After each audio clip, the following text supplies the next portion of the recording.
அம்மா, பென்சில் காணாம போச்சுமா.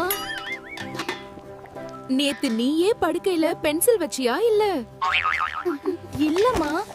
அது மாயமாயிருச்சு போல. டிடெக்டிவ் குட்டிமணி கேஸ் ஸ்டார்ட் பண்ணிட்டார்.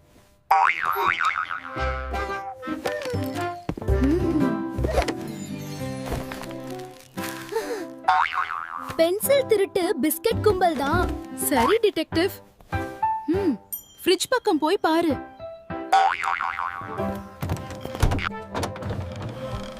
அப்பா, பென்சில் குளிர வச்சிருக்கேன் போல. அட சாமி, நீயே ஃப்ரிட்ஜ்ல வச்சிட்டேன்னு மறந்துட்ட. பென்சில் சுட்டு போயிடும் போல நினைச்சேம்மா. இப்ப ஹோம்வொர்க் பண்ணுடா. சரிம்மா, ஆனா சாப்பாடு ரெடியா?